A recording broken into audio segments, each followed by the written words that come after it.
नमस्कार, स्वागत है आपका प्रॉपर्टी प्लस में। मैं हूं दीपक यादव। बजट का काउंटडाउन शुरू हो चुका है। तमाम इंडस्ट्री संगठनों की वित्त मंत्री के साथ बैठक हो रही है। इंडस्ट्री लीडर्स ग्रोथ की गाड़ी को रफ्तार देने के लिए अपनी उम्मीदें वित्त मंत्री तक पहुंचा रहे हैं। रियल्टी सेक्टर जो बीते कुछ वर्षों से अच्छा प्रदर्शन कर रहा है, 2025 में और बड़े लक्ष्य की उम्मीद लगाए है। हालांकि इस लक्ष्य को अचीव करने में बजट से काफी कुछ सपोर्ट मिल सकता है। साथ ही कई चुनौतियां हैं जिस पर रियल्टी सेक्टर बरसों से सरकार का ध्यान खींचने की कोशिश कर रहा है। यानी इस बार का बजट रियल एस्टेट के लिए काफी अहम होने वाला है, खासकर मिड और अफोर्डेबल सेगमेंट की हालिया स्थिति को देखते हुए। तो आज हमारे साथ दो दिग्गज डेवलपर्स हैं जिनसे बजट की उम्मीदों पर आज हम बात करेंगे। हमारे साथ हैं Pradeep Agarwal, chairman Signature Global, और Abhishek Kapoor, group CEO Puravankara group. तो अभिषेक जी और प्रदीप जी, बहुत स्वागत है आपका जी बिजनेस पर। प्रदीप जी, आपसे ही शुभारंभ करते हैं। अगर हम पिछले कुछ बजट में देखें तो एक्सपेक्टेशन लगभग एक जैसी ही है। टैक्स रिबेट की मांग हो रही है, होम लोन पर इंटरेस्ट सब्सिडी बढ़ाने की मांग हो रही है, इंडस्ट्री का दर्जा देने की मांग हो रही है, जीएसटी पर आईटीसी की बहाली की मांग हो रही है। कई मांगे हैं जो पिछले कई बजट से हम लगातार देखते हुए आ रहे हैं। तो इस बार भी ये मांगे रिपीट हो रही हैं या फिर कुछ अलग एक्सपेक्टेशन बन रही है? दीपक जी नमस्कार। सबसे पहले आपको और आपके दर्शकों को इस नववर्ष की बहुत बहुत शुभकामनाएं। बिल्कुल इस नए वर्ष के साथ जो उम्मीदें शुरू हुई हैं, बिल्कुल आपने ठीक कहा कि हर बार हम उम्मीद करते हैं बजट से कि इस बार बजट के अंदर कुछ रियल एस्टेट के लिए ऐसा जरूर होगा वित्त मंत्री जी के पिटारे में, जिससे एक आम इंसान को उसका घर मिल सकेगा। और उसको कहीं ना कहीं आज इस जब एक महंगाई का दौर है, ईएमआई का बोझ बढ़ा हुआ है, उसके वक्त अगर कुछ ऐसी चीजें आए जिससे एक आम इंसान के घर का सपना पूरा हो सके, तो बजट उसके अंदर एक बहुत बड़ा माध्यम है। मुझे लगता है रियल एस्टेट इंडस्ट्री हमेशा ही वित्त मंत्री जी से कोई ना कोई उम्मीद लगाकर बैठी होती है, और मुझे लगता है इस बार शायद वित्त मंत्री जी जरूर हमारी बात को सुने, क्योंकि रियल एस्टेट एक ऐसी चीज है जो इस देश की ग्रोथ में सबसे बड़ा कंट्रीब्यूटर है। आप ये देखिए, इंफ्रास्ट्रक्चर के बाद अगर पार्ट भी है तो उसका नाम रियल एस्टेट है। अभी तक अगर जीडीपी की भी बात करें तो उसका जो परसेंटेज शेयर है वो 7 से 8% है। मुझे लगता है कि जिस तरीके से रियल एस्टेट ग्रो कर रहा है, आने वाले वक्त में ये पार्टिसिपेशन और ज्यादा बढ़ेगा। वित्त मंत्री जी से वैसे तो बहुत सारी उम्मीदें हैं, लेकिन मुझे लगता है कुछ ऐसी चीजें हैं जिनको शायद अब दोबारा से वित्त मंत्री जी को सोचना चाहिए, जिसके अंदर जो रियल एस्टेट इंडस्ट्री है, जो इंफ्रास्ट्रक्चर का पार्ट है, उससे इंडस्ट्री स्टेटस का जो दर्जा है, अब वो मुझे लगता है देना चाहिए। वो काफी टाइम से एक डिमांड रही है रियल एस्टेट इंडस्ट्री की, जिससे जो मिलने वाली जो फंड है वो एक काफी यानी रिजनेबल रेट के ऊपर डेवलपर्स को मिल सके। और मुझे लगता है एक और चीज है जो मैं अक्सर आपके प्लेटफॉर्म पर हर बजट से पहले कहता रहा हूं, कि जो फर्स्ट टाइम होम बायर है उनको एनकरेज करने के लिए, उनके घर का रास्ता सुगम बनाने के लिए जरूरी है फर्स्ट टाइम होम बायर को कुछ रिलैक्सेशन देने की, जिसके अंदर बहुत सारी चीजें हैं। फर्स्ट टाइम होम बायर को अगर जो स्टैम्प ड्यूटी है उससे रिलैक्स किया जा सके, या जो जीएसटी उसके ऊपर लगता है उससे रिलैक्स किया जा सके, तो कहीं ना कहीं जो एक आम इंसान है उसके घर का सपना पूरा हो सकेगा। एक तीसरी और छोटी सी डिमांड है, लेकिन मुझे लगता है इस बार जरूर वो पूरी होगी। जो होम लोन के अंदर मिलने वाली जो सब्सिडी है, जो होम लोन इंटरेस्ट के ऊपर, वो 2 लाख रुपए काफी टाइम से है। वो इस बार अगर वो 5 लाख रुपए होती है तो एक जो सैलरी क्लास है उसके लिए ये काफी बड़ी राहत की बात होगी। और आपके माध्यम से अगर वित्त मंत्री जी इसको सुन रही हैं तो मुझे लगता है वो जरूर उस कॉमन मैन की और उस मिडिल क्लास फैमिली की उस पीड़ा को जरूर समझेंगी, और जरूर कुछ ना कुछ ऐसा पिटारे में लाएंगी बजट में, जिससे हम सबके चेहरों पर और उस एक मिडिल क्लास फैमिली के चेहरे पर हंसी आएगी। अभिषेक जी, आपके पास आएंगे। बजट में रियल्टी सेक्टर के लिए इंडस्ट्री स्टेटस की मांग काफी लंबे समय से हो रही है। जब रियल्टी सेक्टर जीडीपी में 7.5% का योगदान देता है, 18% से अधिक जॉब क्रिएशन करता है, क्रेडाई के मुताबिक रियल्टी सेक्टर के सहारे 250 से ज्यादा इंडस्ट्री चलती है। फिर इंडस्ट्री स्टेटस की मांग इतने सालों से पेंडिंग क्यों है? सरकार क्या दलील देती है इस पर? जहां तक मेरी अंडरस्टैंडिंग है, आप देखें दीपक, ये जो इंडस्ट्री स्टेटस है, इसमें आप इंडस्ट्री को एक ऑर्गेनाइज तरीके से परसीव करते हैं और एक्सेप्ट करते हैं। आज जो स्थिति है उसमें एक एक्सेप्टेंस की इशू है कि हाँ, ये एक ऑर्गेनाइज्ड इंडस्ट्री है जो एक सिग्निफिकेंट कंट्रीब्यूशन कर रही है इकोनॉमी को।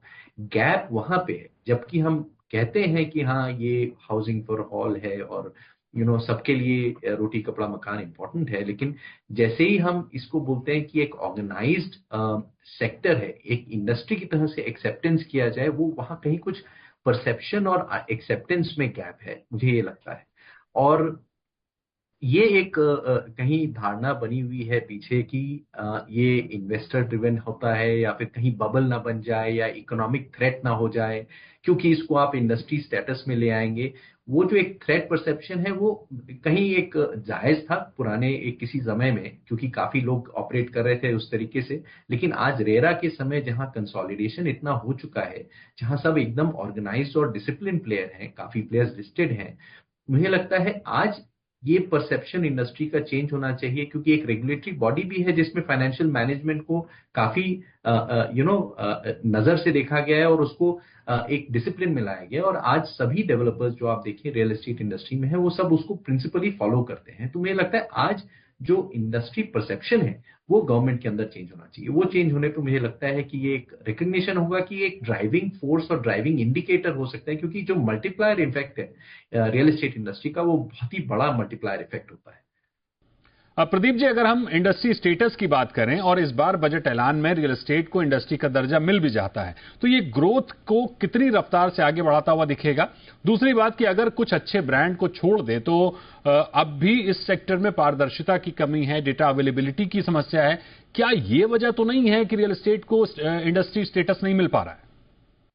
सो दीपक जी देखिए, इंडस्ट्री स्टेटस मिलना मुझे लगता है इस सेगमेंट को रिकॉग्नाइज करना है, जैसा अभिषेक जी ने भी कहा। मुझे लगता है कि आज ये करना इसलिए संभव है क्योंकि रेरा जो रेगुलेटर है वो ऑन बोर्ड है। आप ये देखें कि रेरा रेजीम आने के बाद जो नॉन सीरियस प्लेयर हैं वो इस इंडस्ट्री से कहीं ना कहीं जा चुके हैं। और अगर थोड़े बहुत कुछ अभी और भी ऐसे आपको एलिमेंट दिखाई देते हैं जिसकी आप चर्चा कर रहे हैं कि अभी भी कहीं ना कहीं कोई कॉम्प्रोमाइज होता है जो कस्टमर का मनी है, तो मुझे लगता है धीरे धीरे वो भी खत्म हो जाएगा। ये जिस तरीके की ऑर्गेनाइज मार्केट बनती जा रही है, आप ये देखें कि 2017 जब से 2016 के बाद, तो 2016-17 के बाद जब भी ये स्टेट्स के अंदर रेरा रिजीम में आया है, अभी देखिए उसके बाद जितने भी फ्लैट्स बिके हैं उसमें से मोस्टली की डिलीवरी उस टाइम के अंदर हुई है जो टाइमलाइन उन्होंने रेरा से के अंदर कस्टमर्स को दी थी। और इससे बड़ी बात, जो एक कॉन्फिडेंस है कस्टमर का, वो कहीं ना कहीं अब दोबारा से लौटा है कि मेरा जो पैसा है वो सेफ है। क्योंकि जब रेरा अकाउंट के अंदर 70% पैसा डिपॉजिट हो जाता है, तो आप ये मान के चलिए कि वो पैसा सिर्फ और सिर्फ कंस्ट्रक्शन के लिए ही यूज हो सकता है। तो इससे जो एक कहीं ना कहीं जो कस्टमर का कॉन्फिडेंस है वो बढ़ा है, और दूसरा जो डेवलपर है वो अकाउंटेबल भी हुए हैं और साथ साथ में थोड़ा सा सीरियस भी हुए हैं। तो आज इस इंडस्ट्री को जो स्टेटस की नीड है वो इस वजह से है क्योंकि रेरा जैसी रिजीम आ चुकी है। अब पहले वाला जो स्ट्रक्चर चलता था वो नहीं है, और आने वाले वक्त में ये और बेहतरीन होगा। इससे फायदा क्या होने वाला है कि जो आप देखिए सबसे ज्यादा प्रॉब्लम जो रियल एस्टेट डेवलपर्स को वो क्या है, वो है पैसे का जो एक्सेस है वो हायर रेट के ऊपर है। आप जैसे ही इंडस्ट्री स्टेटस में जाते हैं तो आप बहुत सारी ऐसी गवर्नमेंट पीएसयू हैं उनसे भी आप पैसे बोरो कर सकते हैं, बैंक से पैसा ले सकते हैं, कम रेट के ऊपर, कम रेट ऑफ इंटरेस्ट के ऊपर आपको पैसा मिल सकता है। तो ये सारी चीजें ऐसी हैं जो कहीं ना कहीं ultimate at the end customer को ही बेनिफिट देती हैं। क्योंकि अगर कोई चीज डेवलपर को कम रेट के ऊपर बनती होगी तो वो जरूर कस्टमर को उसका पास ऑन करेगा। तो मैं तो फर्म बिलीवर हूं इस चीज का कि ये इंडस्ट्री स्टेटस मिलने के बाद ये इंडस्ट्री और ज्यादा चेंज हो जाएगी, जैसा रेरा रिजीम में आने के बाद अब चेंज। अभिषेक जी, डिमांड करीब करीब हर सेगमेंट में है, लेकिन डेवलपर्स का फोकस लग्जरी की ओर बढ़ता हुआ दिख रहा है, जबकि सरकार हमेशा से सस्ते घरों की हितैषी रही है। अंतरिम बजट ऐलान में भी हमने देखा कि साफ तौर पर सरकार का बजट सस्ते घरों पर ही था। इस बार बजट ऐलान में किधर फोकस दिखेगा? दीपक जी देखें, इसके लिए एक कॉम्प्रिहेंसिव पॉलिसी की नीड है, रिक्वायरमेंट है। अब ये कॉम्प्रिहेंसिव पॉलिसी, देखिए हमारा जो कॉस्ट स्ट्रक्चर होता है डेवलपर का और जो मार्जिन होता है उसमें मेजरली 3 कॉस्ट होती है। एक होती है लैंड कॉस्ट और उससे रिलेटेड कॉस्ट, जैसे स्टैम्प ड्यूटी आप लैंड पे भरते हैं या उससे जो रिलेटेड कॉस्ट होती है। दूसरी कॉस्ट होती है कंस्ट्रक्शन कॉस्ट, जिसपे आपका जीएसटी वगैरह आता है। और तीसरी, और जो ऑपरेटिंग कॉस्ट होती है, और तीसरी जो कॉस्ट होती है वो गवर्नमेंट अप्रूवल्स की कॉस्ट होती है। ये मेजर 3 बकेट में मैं कॉस्ट को डिवाइड कर रहा हूँ। और फाइनेंस कॉस्ट होती है। अगर ये जो 3 या 4 कॉस्ट हैं, ये चारों कॉस्ट स्ट्रक्चर को अगर गवर्नमेंट देखे और उसके अंदर परिवर्तन लाए, जैसे लैंड एक्विजिशन में अगर आप अफोर्डेबल हाउसिंग कर रहे हैं तो स्टैम्प ड्यूटी का वेवर हो सकता है क्या, प्रोवाइडेड। दूसरा, कंस्ट्रक्शन कॉस्ट में आप जीएसटी इनपुट दे सकते हैं क्या। तीसरा, अगर आप अप्रूवल का कॉस्ट कर रहे हैं, सिंगल विंडो क्लियरेंस पे आप मिनिमम अप्रूवल कॉस्ट पे क्या आप अप्रूवल दे सकते हैं। अगर आप अफोर्डेबल हाउसिंग कर रहे हैं तो आप क्या इंटरेस्ट रेट पे रिबेट दे सकते हैं डेवलपर को फंडिंग के लिए। बिकॉज सबसे बड़ी परेशानी जो आज है अफोर्डेबल हाउसिंग के लिए, लैंड परचेज के लिए, अगर इक्विटी नहीं है, और कॉस्ट ऑफ इक्विटी तो वैसे ही बहुत ज्यादा है, अगर डेट है तो उसकी भी कॉस्ट बहुत ज्यादा है, जो लैंड रिलेटेड डेट है आज मार्केट में। तो अगर आप कॉस्ट ऑफ फंड नहीं रिड्यूस करेंगे अफोर्डेबल के लिए, तो कैसे उसका कॉस्ट स्ट्रक्चर बैठेगा। तो अगर गवर्नमेंट एक कॉम्प्रिहेंसिव पॉलिसी लाती है जिसमें पूरे कॉस्ट स्ट्रक्चर को देख करके एक फ्रेमवर्क बनाया जाए, जिसमें उसको एक अफोर्डेबल तरीके से उसको हम कर सकें, और जिसमें कुछ मार्जिन प्राइवेट सेक्टर के लिए बने, तो क्यों नहीं पार्टिसिपेट करेगा प्राइवेट सेक्टर। एक पॉइंट ये। दूसरा, एक और इंटरेस्टिंग पॉइंट है इसमें कि जो अफोर्डेबल हाउसिंग की डेफिनेशन है वही में उसमें भी परिवर्तन होना जरूरी है, क्योंकि अफोर्डेबल हाउसिंग आज जो इनकम लेवल है उसमें काफी परिवर्तन आ गया है। और जो अफोर्डेबल हाउसिंग की नीड्स है, किसी को भी आज 2 BHK चाहिए। इनफैक्ट अफोर्डेबल में पहले घर में अगर 5 से 6 लोग रह रहे हैं तो उनको 3 BHK भी चाहिए हो सकता है, साइज चाहिए हो सकता है, टिकट वैल्यू अलग हो सकता है। तो अफोर्डेबल हाउसिंग आज की डेट में 1 करोड़ तक का उसका एक बजट होना चाहिए, जो कि अगर वो नहीं आज 45 लाख रुपए पे है या 50 लाख रुपए पे है, अगर वो डेफिनेशन नहीं चेंज की जाएगी साइज की और बजट की, तो वो कहां से मिडिल और अफोर्डेबल हाउसिंग को सपोर्ट कर पाएगा। सो मुझे लगता है एक कॉम्प्रिहेंसिव फ्रेमवर्क की जरूरत है, जिसको अगर गवर्नमेंट देखे और इंडस्ट्री के साथ काम करे, तो मुझे लगता है कि उस पर काफी काफी बेनिफिट हो सकता है पूरे कंट्री के देशवासियों को। प्रदीप जी, जिस तरह से हमने देखा कि शेयर बाजार में लगातार गिरावट दिख रही है, एफआईआईज बिकवाली कर रहे हैं, रियल एस्टेट में लग्जरी मार्केट भले ही अच्छा कर रहा है, लेकिन लोअर सेगमेंट में चिंता बनी हुई है। कैसे लोअर सेगमेंट पर फोकस बढ़ेगा, क्या करने की जरूरत है? क्योंकि अक्सर हम देखते हैं जब लोअर सेगमेंट अच्छा करता है, यानी निचले तबके के लोग, लोअर मिड इनकम के लोग या लोअर इनकम के लोग खर्च करते हैं, तब अपर सेगमेंट में बढ़ोतरी दिखती है। इस बार हम देख रहे हैं कि अपर सेगमेंट में ढेर सारी खरीदारी हो रही है, लेकिन लोअर सेगमेंट ठंडा पड़ा हुआ है। सो दीपक जी, बिल्कुल मैं अभिषेक जी की बात से बिल्कुल सहमत हूँ। ये जो पॉलिसी है, इसको पूरा नेशनल लेवल के ऊपर इस पॉलिसी को बनाने की जरूरत है। उसमें क्योंकि कहीं ना कहीं जो लैंड है वो स्टेट का सब्जेक्ट है, तो जो एक एडवाइजरी है वो कम से कम जरूर सेंट्रल गवर्नमेंट की तरफ से जा सकती है। और खास करके जहां पर रूलिंग गवर्नमेंट अगर सेम है, तो वहां तो कम से कम इन पॉलिसीज को लागू करने की हम उम्मीद कर भी सकते हैं। देखिए, मैं अफोर्डेबल हाउसिंग के लिए बहुत सिंपल सी चीजें हैं जिनके अंदर खास करके ऐसे एरिया जहां पर यानी जो शहरों से थोड़े लगे हुए हैं, अगर इंफ्रास्ट्रक्चर बेहतर हो तो ऐसे अफोर्डेबल हाउसिंग जोन बनाने की जरूरत है, जो कहीं ना कहीं एक मिनी टाउन की तरह हो। आज क्या है कि जब हम अफोर्डेबल हाउसिंग की बात करते हैं तो सारा का सारा भार मेट्रो सिटीज के ऊपर या जो बिल्कुल महंगे एरियाज हैं उनके ऊपर कहीं ना कहीं लोड करना शुरू करते हैं, तो वो अनअफोर्डेबल हो जाता है।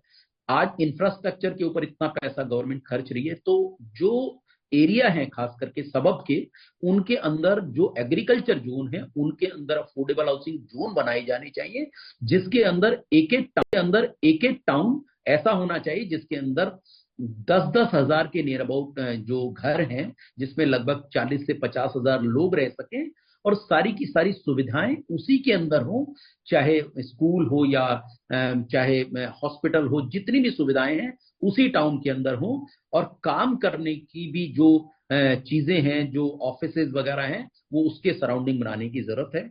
दूसरी चीज मुझे लगता है प्रधानमंत्री आवास योजना की जो के ऊपर जो मिलने वाली सब्सिडी है, वो भी एक्सटेंड करनी पड़ेगी। अभी मुझे लगता है उसको एक बार लगभग 5 सालों के लिए और एक्सटेंड करना चाहिए, जिससे जो ईएमआई का बोझ है वो कम हो सके। और इससे भी बड़ी बात क्या है, आप ये देखिए कि बहुत सारी गवर्नमेंट के पास ऐसी लैंड्स हैं जो अनयूटिलाइज्ड लैंड्स हैं, उनके लिए अगर कोई ऐसी पॉलिसी बनाई जाए जिसमें अफोर्डेबल हाउसिंग प्राइवेट जो डेवलपर्स हैं उनके साथ मिलकर बनाई जाए, तो एक बहुत बड़ा एरिया अनलॉक हो सकता है। अदरवाइज आप मान के चलिए कि जहां लग्जरी मार्केट में इतनी डिमांड है, ऐसे में कैसे डेवलपर्स अफोर्डेबल हाउसिंग में काम करेंगे, अगर ना तो उनको लैंड प्राइस सूट करेगा, या जो कंस्ट्रक्शन मटेरियल है उसका जो प्राइस बढ़ चुका है वो उनको मैच करेगा। एक बात मैं और अभिषेक जी की कंटिन्यू करूंगा कि जो अफोर्डेबल हाउसिंग में काम करने वाले जितने भी डेवलपर्स हैं, उनको इंसेंटिवाइज किया जाना चाहिए। कोई भी चीज है, चाहे वो ग्रीन बिल्डिंग से रिलेटेड काम कर रहे हो, सस्टेनेबिलिटी से रिलेटेड काम कर रहे हो, या अफोर्डेबल हाउसिंग से रिलेटेड, क्योंकि वो देश के इंफ्रास्ट्रक्चर में कहीं ना कहीं बहुत बड़ा रोल प्ले कर रहे हैं, उनको भी ओपन हार्टेड आकर यानी कहीं ना कहीं इंसेंटिवाइज किया जाना चाहिए। मुझे लगता है इस देश में जो जरूरत है वो जरूर पूरी है।